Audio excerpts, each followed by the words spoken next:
RPG Horror Stories.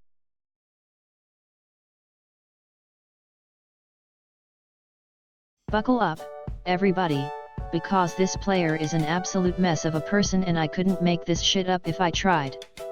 There are 5 players here. Myself, Christina, the DM, Isaac, Mark. For a bit of context, Mark is a man in his 40s who came from another city to live with our good friend, Isaac. He is unemployed and has been crashing rent-free in Isaac's living room for the past year. He is a Trump supporter, despite living on every single form of government assistance there is. Despite disagreeing with his politics, we love Isaac and wanted to give Mark a chance. Oh boy, was that a mistake. Here's a few highlights of his behaviors from past campaigns.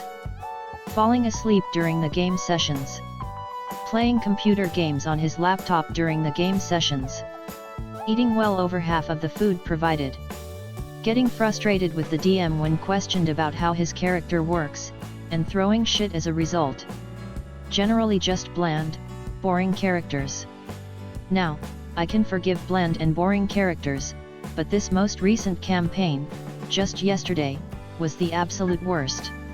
Aggressively offensive. Mark took a break from D&D for health reasons, and we hadn't seen him for weeks, and decided to give him another chance. His newest character is a 6'7" drow woman named 22, yes, as in the number. Some offenses include referring to his character as a Nubian goddess several times, dressing his Amazonian character in a tiny white bikini and letting us know that her pubic hair was shaved, otherwise you would see it, letting us know that her nipples are always hard, flirting relentlessly with Christina's character. His character knelt down in front of her and gave some spiel about how she'd be able to give her sexual pleasure beyond her wildest dreams. Then, throughout the campaign, his character kept calling Christina's character her love. Christina admitted to feeling uncomfortable and harassed after the game. Flirting relentlessly with NPCs and going into details about how many times she bedded a gnome. He said she would make out with a horse if it got her to achieve her goals. The kicker? This character supposedly has a natural intimidation ability, like frightful presence. So she is somehow simultaneously terrifying everybody she meets, but also overtly sexual. We've talked to Isaac, who claims Mark will tone it down, but I honestly don't want the guy back at the table at all. So I'm in a 5e campaign that my boyfriend is DMing. This is his first time running a campaign and we have a party of 6 new players.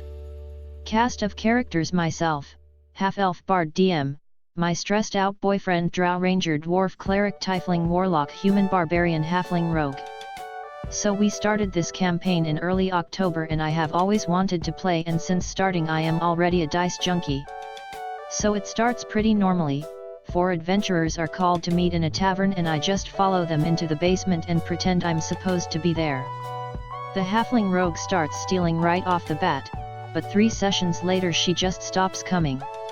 After the halfling's player stops coming to sessions, we introduce a tiefling warlock after completing our first dungeon.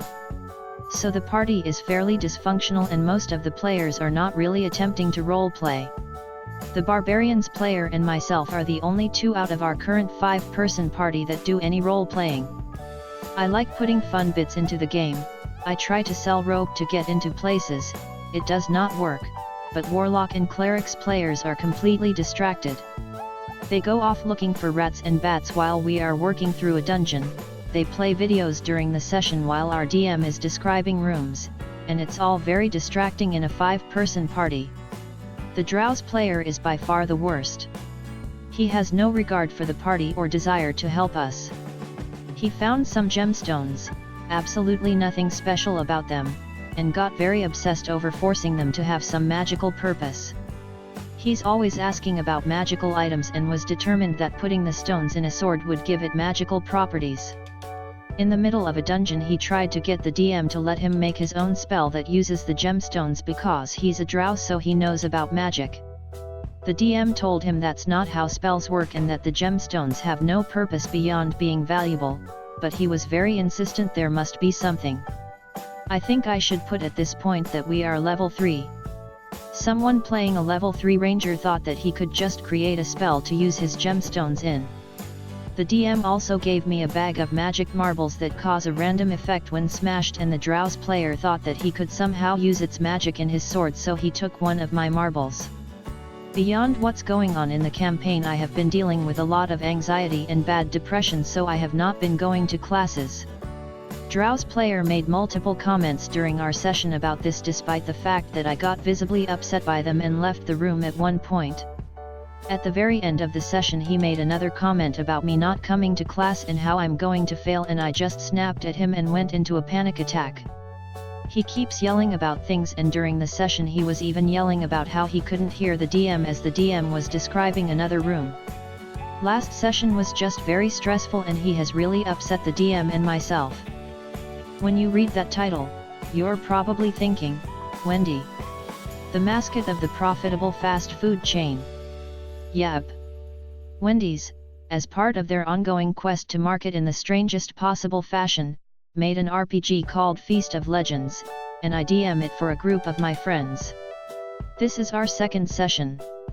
They finished the first chapter and begin a chapter where Wendy tells them about the great evil posed by Ronald McDonald, Ice Kind, and sworn enemy of the realm. I wish I was kidding sometimes. So, during this conversation, our pyromancer, a criminally insane genius who only speaks in self-claimed moon runes, attempts to seduce Wendy, but fails. Our druid rolls to pickpocket Wendy's shoes off of her feet, like some goddamn dragonborn stealing from a village guard.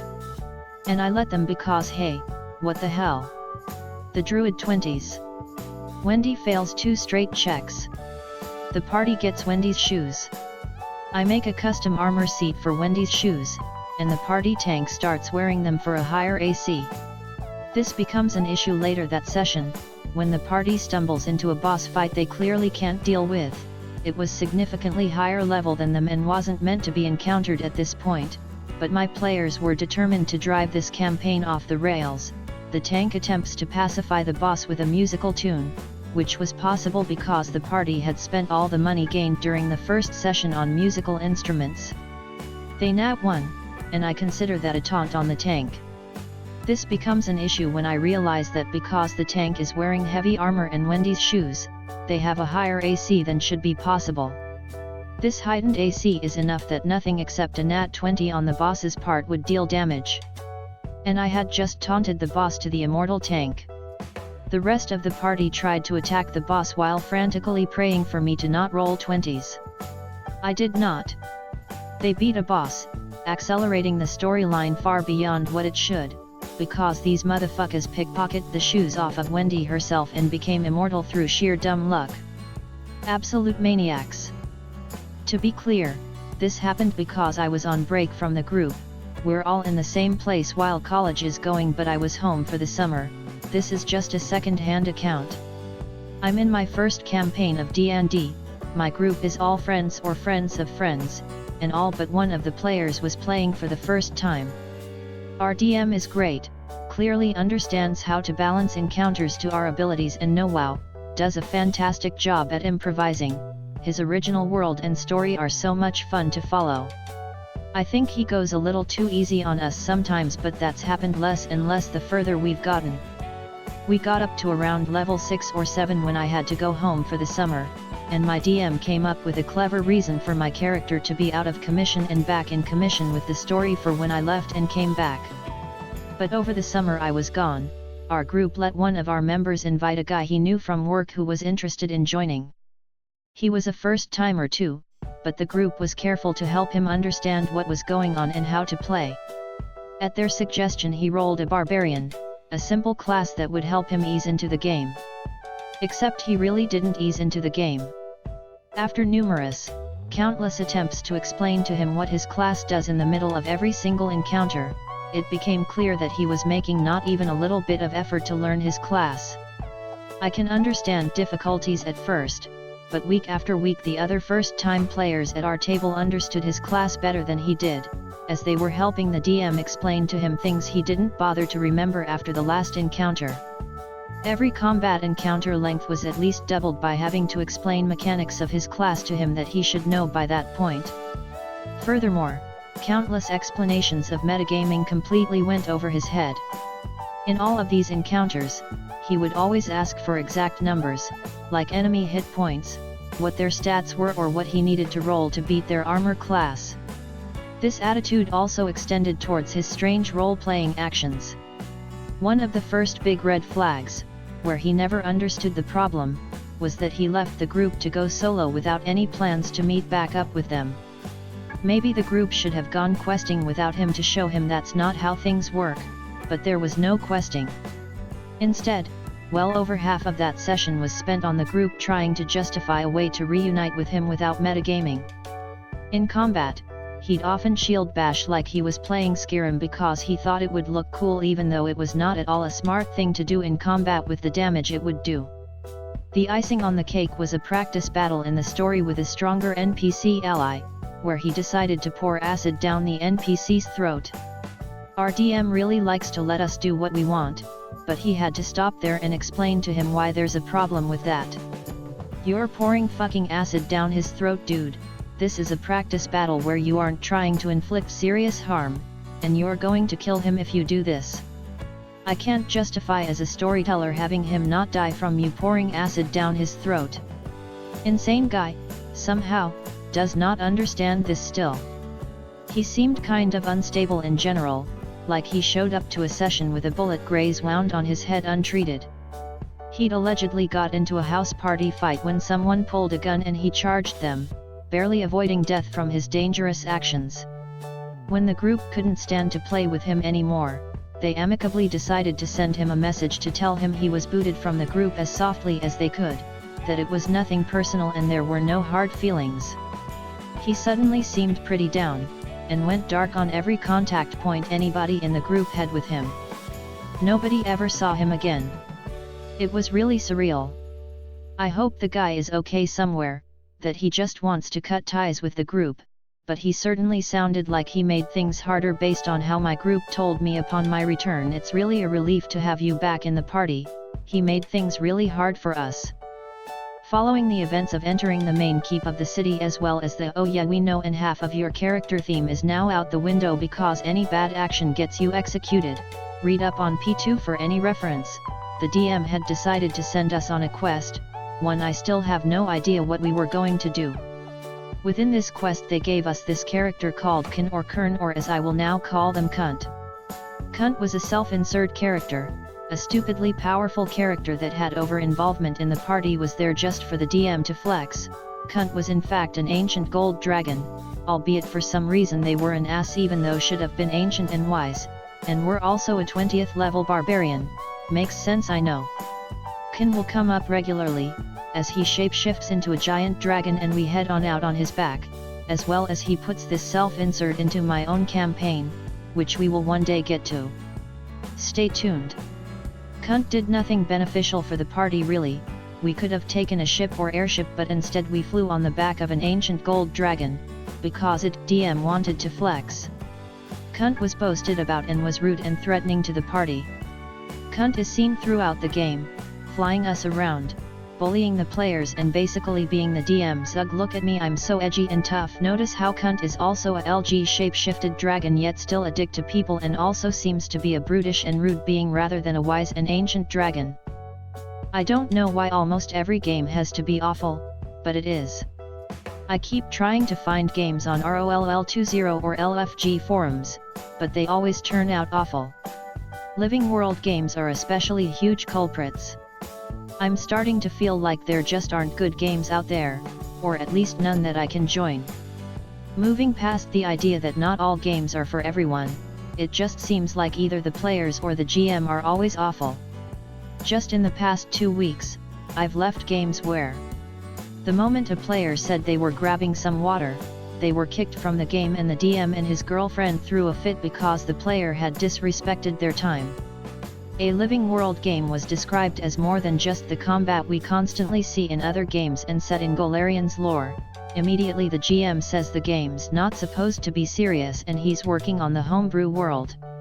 Another living world game, this time in WoD, where the ST picked apart my sheet for how many allies I had, but of course the cluster of best friends that is the mod team can have all of the band backgrounds and merits and 2 of the 3 keyacid in game.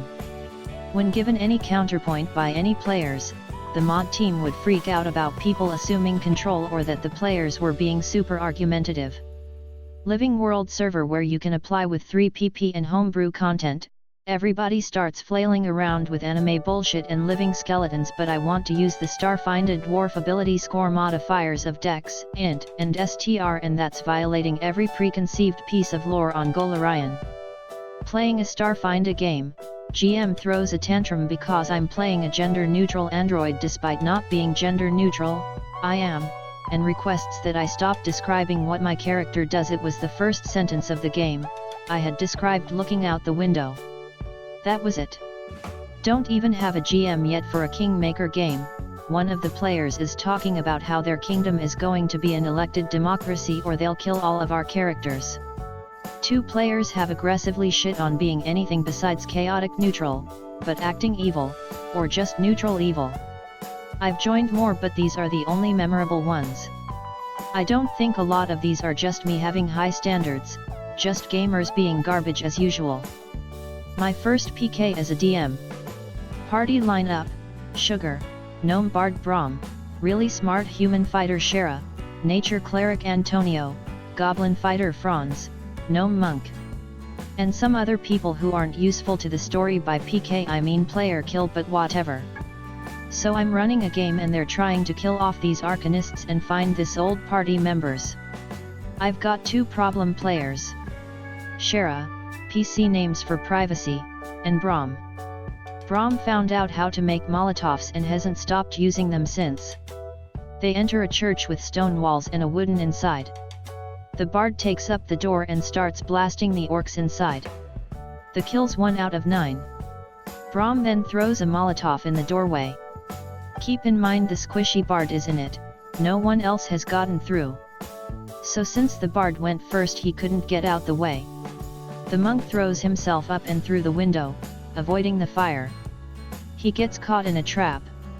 Then Braum moves again. He jumps into the fire, fails athletics with a nat 1. All of the Molotovs on his bandolier light and then he lands on them. He explodes, and dies.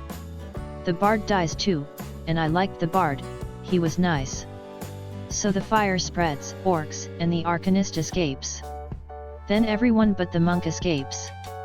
The monk sees fire start spreading to him, and he's stuck in a cage. Someone remembers him and comes back to save him. Either way I don't think Braum is gonna come back.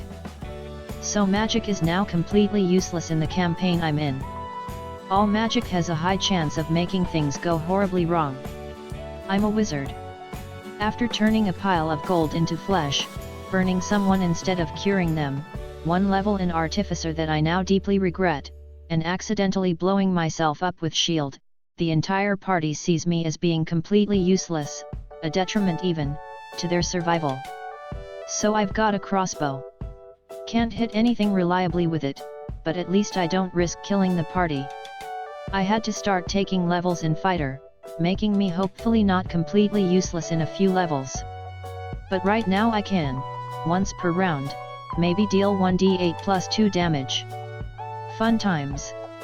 Yet, I'm gonna talk to my DM. Probably leave the group, they've got a good dynamic without me. I'm just venting. I've been with this group for 2 years and now everything has just become not fun.